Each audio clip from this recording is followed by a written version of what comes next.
사용하는 가짜뉴스 탐지 프로그래밍 분석과 미디어 마케팅 전략을 세운 2041 오영신입니다. 이차는 선정 이유와 가짜뉴스에 대한 정의, 가짜뉴스와 마케팅의 연관성, 활용 마케팅 전략, 가짜뉴스 판별 프로그래밍을 직접 분석해봤고 마지막으로 소감을 마치겠습니다. 일단 선정 이유로는 문의 핸드폰 과사용 예방 교육 중에서 소셜 딜레마는 가짜뉴스가 진짜뉴스보다 6배 빨리 전파되는 사실에 호기심이 느껴서 추후 탐구를 하여 이러한 빠른 전파가 광고 경쟁을 일으켜 SNS 기업에게 큰 수익을 가져다 준다고 알게 되었습니다. 여기서 가짜뉴스를 마케팅 수단으로 활용해 수익을 보는 것이 더 윤리적일지 궁금했고, 또한 모바일 네트워크의 발달로 외국 정보의 생산과 유통에 쉬워지면서 소위 사실에 기반해서 혐오죄와 명예훼손성 정보 등이 연구하여 사회적 혼란과 분열을 조장하는 것을 알게 되었습니다. 이를 통해 일반적인 해결 방안, 출처를 비교하거나 비판적인 뉴스 읽기와 같은 일반적인 해결 방안이 아닌 1학년 때 배운 하이 서비스 뉴스의 진위하고를 판별하는 프로그램을 분석하고 추후 직접 프로그램을 하면서 이러한 과제에 기여해보고 싶어서 선정하게 되었습니다. 일단 가짜뉴스의 정의에 대해서 알려드릴 건데, 가짜뉴스란 일반적으로 잘못된 내용을 전하는 거짓말 혹은 언론의 기사 형식을 흉내내 팩트로 보이게 하는 거짓 기사입니다.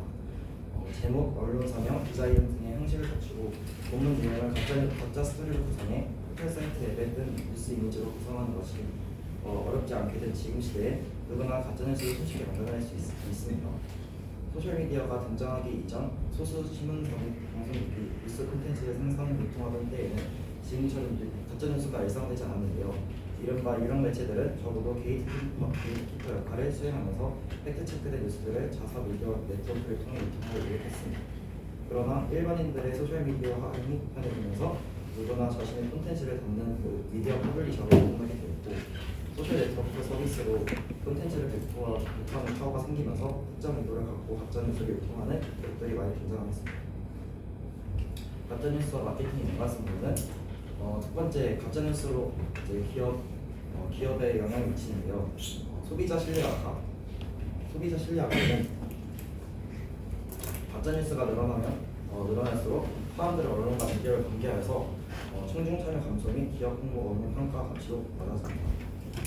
그리고 브랜드 평판 손상인데요. 가짜뉴스 20개 페이스북 공유 반응 댓글 수는 870만 1,000건으로 뉴욕타임스, 워싱턴 포스트 등 주요 매체의 기사보다 더 많은 반응을 이끌게 됐습니다. SEO 부분인데요. SEO란 검색 엔진의 최적화라는 뜻인데, 이런 가짜뉴스는 검색 엔진을 신뢰할 수 있고 본인의 콘텐츠를 우선시하는데, 브랜드 웹사이트가 가짜 또는 저품질 콘텐츠와 연관되면 검색 수익가 떨어져 기업에 큰 피해를 줄 수 있습니다. 가짜뉴스와 마케팅의 연관성으로 두 번째는 예를 들었는데요. 펩시콜라의 경우 주가 급락에 피해를 보았습니다. 미국의 보수 온라인 매체들의 오보 때문이었는데요. 지난해 11월 중순 인드라 누이라는 펩시의 CEO가 뉴욕타임스와의 인터뷰에서 트럼프 지지자들을 향해 이제 그런 행동을 그만두라고 했다는 내용이었습니다. 그러나 파이낸셜 타임스에 따르면 이는 사실이 아닌 것을 드러냈는데요. 누이 CEO는 해당 인터뷰에서 트럼프의 대선 승리를 축하한 뒤 모든 직원들이 트럼프의 당선에 슬퍼하고라고 발언했는데, 이를 두고 트럼프 지지자들이 대통령 당선임을 방한 것으로 해석한 것입니다. 급기야 이를 통해서 보이콧 펩시라는 해시태그가 같이 붙여서 소셜미디어상에서 주합된 메시지를 공유하며 제품 불매운동까지 비롯했습니다. 가짜뉴스가 활발히 공유되던 당일 펩시 주가는 3.5%까지 떨어졌고 한 달에 걸쳐 5.5%나 하락했습니다. 이처럼 사실과 다른 혹은 의도된 가짜뉴스는 기업 및 브랜드의 명성관리에 있어 위험 요소가 되는데요. 기업 경영 활동에 부정적 의도를 가진 온 우크라이나 활동과 불만이 많은 고객과 정치권, 악의를 품은 경쟁사들이 기업을 공격하는 데 있어서 가짜뉴스를 활용할 가능성이 높아졌습니다. 그리고 사람들은 가짜뉴스의 재미, 흥미 요소가 충분하면 사실 여부를 확인하지 않고 자신의 소셜 네트워크를 통해 쉽게 공유하는데요. 누구나 전 세계 수만 명에게 신속하게 무언가를 전달할 수 있는 상황에서 기업은 가짜뉴스 공격 대응을 위한 사전 커뮤니케이션 액션준을 해야 합니다. 글로벌 PR 회사 웨버 샌드위치가 지난 2012년 11월에 발표한 위기 관리 시 소셜미디어 역할 리포트에 따르면 위기 대응을 위한 소셜미디어 계획을 실제로 활성화하기 위해서는 평균 38시간이 소요된다고 하고 가짜뉴스 역시 대응 시간 단축하면 할수록 긍정적 결과를 이뤄낼 수 있습니다. 이거는 저희 버거킹이라는 기업에서 가짜뉴스를 선포했는데요. 이날 버거킹은 공식 홈페이지 등을 통해 2024년 4월 14일 워커핑을 종료한다. 그동안 버거킹 어플을 사랑해주신 모든 분들께 감사드린다는 글을 올렸습니다. 버거킹은 실제 어플 판매를 종료하지 않고 리뉴얼 예정이라고 밝혔는데요. 국내에서 운영하는 햄버거 브랜드 버거킹이 주력 간판 메뉴인 워커 판매를 40년 만에 중단하는 게시물을 공식 홈페이지에 올려 화제를 모았지만 결국 리뉴얼을 앞두고 노이즈 마케팅을 벌인 것으로 나타났습니다. 하지만 이것은 소비자 사이에서는 스스로 가짜뉴스를 퍼뜨린 것 정도가 지나치는 바람이다. 마케팅 차원에서 많은 소비자들이 이걸 끌려는 취지는 이해하지만 팩트에 훼손해 준 정도로 나치성 문구를 쓰는 것은 도를 넘어간 지적을 했는데요. 버거킹이 국내에서 진행한 워커 리뉴얼 게시물을 보고 소비자 사이에서 매우 부정적 반응이 이어지고 있습니다. 소비자 사이에서는 오늘 많은 정도 아닌데 왜 그런지 모르겠다라는 비판적 시각이 있었습니다. 다음으로 활용 마케팅 분야인데요. 일단 첫 번째로 이걸 설계하게 된 이유는 성격 오요인이라는 것을 설명할 건데, 논문에서는 개인의 성격 오요인과 가짜뉴스를 이용하거나 믿는 경향과 관련이 있을 수 있다고 말합니다. 첫 번째로 외향성은 사교적이고 활동적인 성향으로 대인관계와 관련된 특성인데요. 성격과 뉴미디어 이용의 관계를 살펴본 연구에 따르면 외향성이 높을수록 소셜미디어를 더 많이 사용하는 것으로 나타났고, 특히 정보적 목적을 위해 소셜미디어를 사용했습니다. 이런 연구 결과들을 종합해보면 외향성이 높은 사람들은 미디어를 통한 정보 이용과 미디어 활동에 적극적일 것이라고 유추할 수 있고, 이는 가짜뉴스 노출과 전파를 모두 증가시키는 성향을 작용할 수 있습니다. 두 번째로 신경증인데요. 신경증이란 변화나 자극에 대해 스트레스를 경험하는 정도로서 감정과 감정에 있는 기능입니다.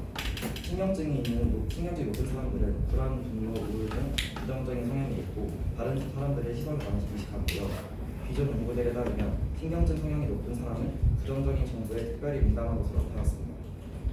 신경증적 성향이 높은 사람들은 현재 기분이 긍정적인가 부정적인가에 관계없이 정보에 대해 부정적인 감정을 느끼고 부정적으로 해석하는 것으로 나타났습니다. 다음으로 개방성인데요. 개방성은 새로운 경험을 즐기고 실험 정신이 강한 특성으로 다방면에 호기심이 많고 학습에 적극적이어서 지성과 연결되기도 합니다. 이러한 특성 때문에 개방성은 사람들의 정보 추구 행동과 밀접한 관련이 있는데요. 한 연구에서는 정보 검색 유형을 빠르게 둘러보기, 폭넓게 살펴보기, 깊이 들여다보기 등 세 종류로 나눠 성격에 따른 정보 처리 방식의 차이가 존재하는지 살펴보았는데요. 연구 결과 개방성이 높은 사람들은 정보들을 대충 검토하는 빠르게 둘러보기 방식은 적게 나타나지만 여러 가지 정보를 효율적으로 정리하여 활용하는 폭넓게 살펴보기 유형이 많이 나타났습니다. 나아가 발견한 정보를 비판적으로 검토하고 더 문제의 정보를 추가로 수집하는 깊이 들여다보기 유형도 더 많이 알 수 있습니다. 다음은 친화성인데요. 친화성은 협력적이고 공감을 잘하는 성향으로 이타적이고 공동체를 지향하는 경향이 있습니다. 따라서 어떠한 행동이 다른 사람을 위한 행동이라고 인식되면 그 행동이 증가할 것으로 예측할 수 있습니다. 구전에 관한 연구들은 이타적인 동기가 구전의 예측 요인임을 발견했는데 친화성이 높을수록 구전 의도가 증가하고 더욱 적극적으로 구전을 동원하는 것으로 나타났습니다. 가짜뉴스 역시 해당 정보의 전파가 타인이나 사회를 위해 도움이 되는 행위라고 판단되면 친화성이 높은 사람들이 가짜뉴스를 전파할 가능성이 증가할 것입니다. 마지막으로는 성실성인데요. 성실성은 사회적 규범이나 원칙을 지키고자 하는 특성으로 성실성이 높은 사람들은 신중하고 목표 지향적이며 자기 통제력과 성취 욕구가 강합니다. 성실한 사람들은 책임감이 있고 신뢰를 받으며 계획에 따라 행동하는 것을 선호하는데요. 따라서 성실성이 높은 사람들이 인증되었고 보다 신뢰할 수 있는 정보로부터 정보를 얻고자 하는 의지가 강합니다. 또한 온라인 커뮤니케이션 활동에 기울이기 때문에 정보의 이용과 노출에 소극적입니다. 따라서 성실성은 출처가 불분명하고 신빙성이 떨어지는 가짜뉴스의 전파에 긍정적으로 미칠 것이라고 예상할 수 있습니다. 마지막으로는 제가 프로그래밍 한 인터넷에 있는 진짜 뉴스와 가짜 뉴스를 판별하는 타이슨 정답을 일반화한 타이슨 정답을 분석해봤는데요. 이에 대해서 한번 설명해드리겠습니다. 일단 페이크 패스는 어떤 데이터 페이크 CSV라고 써있는데 이 줄은 페이크 CSV라는 파일의 경우를 페이크 패스라는 정시에 저장을 하고 데이터는 폴더 안에 있는 페이크 CSV 파일을 가리킵니다. 트루 패스는 똑같이 페이크 패스와 마찬가지고요. 페이크 DF, PDD, CSV, 페이크 패스는 데이터 분석과 조작을 위한 파이썬 라이브러리 판다스를 사용한 페이크 패스에 저장된 페이크 CSV 파일을 읽어서 페이크 DF라는 데이터 프레임으로 저장합니다. 여기서 PDread CSV가 뭐냐면 이것은 CSV 파일을 읽어서 데이터 프레임으로 변환하는 형식입니다. true df pd read csv를 통해서요.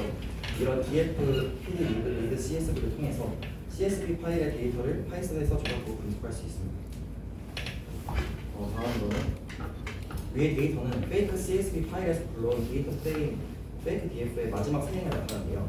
각각의 행은 중동과 관련된 가짜뉴스 기사를 나타냅니다. 각 기사는 제목, 본문, 주제, 작성 날짜로 구성되어 있습니다. 이거는 가짜뉴스에 대한 정보고요. 이거는 진짜뉴스에 관련된 정보입니다. 이제 위의 데이터는 이걸 통해서 PD 컨텍스트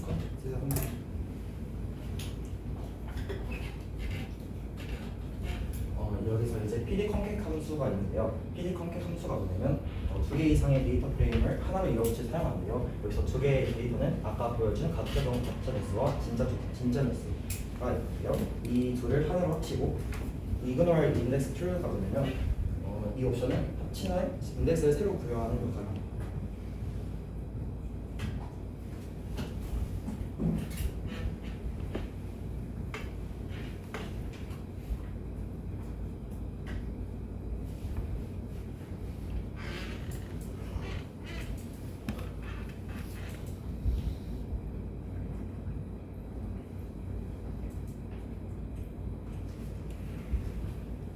여기서 보여지면은 이제 result df 메시지 랭스라고 보면 result df 데이터 프레임의 텍스트열의 각 문자의 길이를 계산하는 건데요. 어플라이에는 각 문자의 길이를 계산하여 결과를 바라봅니다. 이 결과를 메시지 랭스라는 새 열에 저장하는데요. 그리고 그 아래에 있는 플러스 result df 메시지 랭스 플러스 result df 타이틀 어플라이에는 result df 데이터 프라임의 타이틀열에 각 문자의 길이를 계산하고 어플라이된 함수가 문자의 길이를 계산하여 결과를 더합니다. 앞서 계산된 메시지 랭스의 값에 이 값을 더하게 되는데요. 이 두 줄의 코드를 통해서 result df의 각 행에 대해 뉴스 기사 제목과 본문의 총 길이를 계산하고 이를 메시지 랭스 열에 저장합니다. 다음으로 이 출력 결과는 result df 데이터 프라임의 마지막 세 개의 뉴스 기사의 제목과 본문의 총 문자의 길이를 보여주는데요. 각 값은 해당 행에 있는 뉴스 기사의 제목과 본문의 길이를 합친 결과입니다. 이를 통해서 각 기사의 텍스트 길이가 얼마나 긴지를 파악할 수 있습니다. 이게 도출된 결과인데요. 왼쪽 파란색은 진짜 뉴스의 메시지 랭스 그래프이고 오른쪽 빨간색은 가짜 뉴스의 메시지 랭스 그래프입니다. 위에 그림에서 알 수 있듯이 가짜뉴스는 대부분 글자의 수가 많다는 것을 이 사람은 일반화했습니다. 마지막 소감인데요. 1학년 때 하고 싶었던 제시로와 관련된 파이썬을 분석하였고 1학기에는 가짜뉴스와 진짜뉴스를 판별하는 파이썬을 분석하였지만 2학기에는 직접 프로그래밍을 연결하여 실행시키는 등 현대사회에 병행하고 싶습니다. 또한 이러한 가짜뉴스 판별 프로그래밍을 성격 오요인 등을 활용하여 사람들에게 널리 전파하고 싶고 가짜뉴스 데이터를 수집할 수 있는 곳이 한정되어 있어서 한계점이 있었지만 앞으로는 SNS와 같은 커뮤니티에서 데이터를 수집하여 분석해보고 싶습니다. 마지막으로 아쉬운 점은 제가 이걸 조사하면서 파이썬의 그 시간을 이해하는 데 시간을 너무 들여서 다른 마케팅 쪽으로 조사를 못하는 점이 좀 아쉬웠고요. 다음에는 시간을 더 많이 들여서 마케팅 쪽도 더 심도 있게 홍보해보고 싶습니다.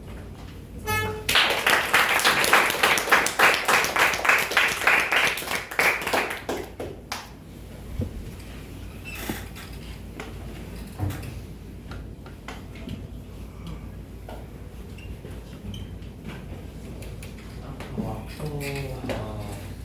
가짜뉴스를 확인 사례를 통해서 가짜뉴스를 이야기해 주셨는데 그걸로 봤을 때는 가짜뉴스와 노이즈 마케팅을 어떻게 구분할 수 있을지 가짜뉴스와 진짜뉴스 어떻게 가짜뉴스와 노이즈 마케팅 노이즈 마케팅? 어떻게 구분할 수 있을지 모르겠습니다.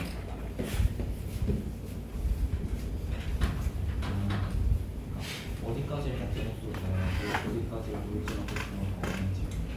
근데 그거 이 사람이 지금 일반화한 페이스는 지금 그냥 가짜뉴스 사례들과 진짜뉴스 사례들을 그냥 이걸 확정한 채로 분석을 한 거예요. 근데 그 노이즈 마케팅에 대해서는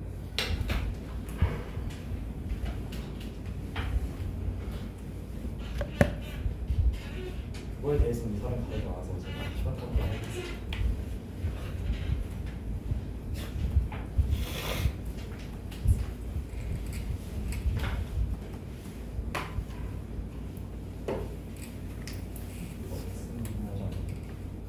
두 번째 페이지에 가겠습니다.